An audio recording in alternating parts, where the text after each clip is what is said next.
বৃষ্টি মানেই অনেকের কাছে এক অন্যরকম আনন্দ।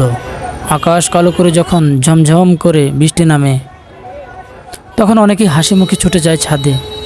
কেউ দাঁড়িয়ে হাত বাড়িয়ে ফোঁটা গুনে, কেউ পায়ে পানি মেখে হেঁটে বেড়ায়, কেউ হয়তো জানালার পাশে বসে এক কাপ চা নিয়ে ভেজা রাস্তার সৌন্দর্য দেখে, কেউ খিচুড়ি রান্না করে পরিবারের সবাই মিলে খায়, কেউ আবার বন্ধুদের সাথে ছুটে যায় নৌকায় বৃষ্টি ভেজা নদীর সৌন্দর্য উপভোগ করতে।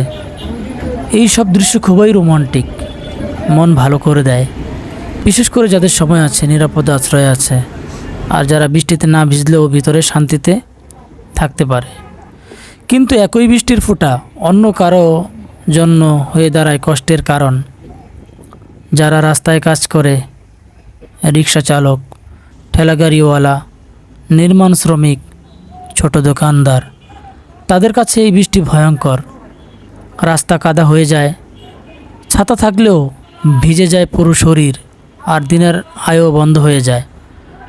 পকেটে টাকা না থাকলে একবেলা খাওয়ার চিন্তা পড়ে যায় তাদের মাথায়। ফুটপাতে বসে দোকানদার সব জিনিস ভিজে যায়, বৃষ্টির পানি ঢুকে পড়ে তেপ্রল ফোরে, আর দোকানপাট গোছাতে গিয়ে তাদের মনও নামে অন্ধকার।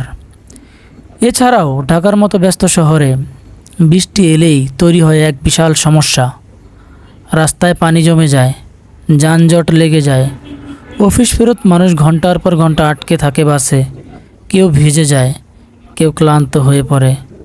যারা বয়স্ক, অসুস্থ, ছোট বাচ্চা নিয়ে বের হয়, তাদের কষ্ট হয় আরও বেশি।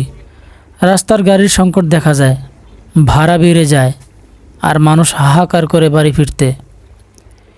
একদিকে একজন যখন বলে, বাহ কি সুন্দর বৃষ্টি, ঠিক তখনই আরেকজন হয়তো বলছে, এই বৃষ্টিটাই আজ জীবনটা দুর্বিষহ করে তুলল। এই দুই দিক আমাদের চোখে পড়ে না সব সময়। আমরা শুধু নিজের অবস্থান থেকে বিচার করি, নিজের আনন্দকে সত্যি ভাবি, কিন্তু একটু গভীরভাবে ভাবলে বোঝা যায় প্রকৃতির একটাই রূপ, কিন্তু মানুষের অবস্থান আলাদা বলে তার অনুভূতিও আলাদা হয়। জীবন ঠিক তেমনই, একই আকাশ, একটাই বৃষ্টি, কিন্তু অনুভব ভিন্ন। কেউ পায় আনন্দ, কেউ পায় যন্ত্রণা। তাই বৃষ্টি উপভোগ করার পাশাপাশি যদি আমরা কষ্টে থাকা মানুষগুলোর কথাও একটু ভাবি, তবে হয়তো এই পৃথিবীটা একটু মানবিক, একটু সহানুভূতিশীল হয়ে উঠবে।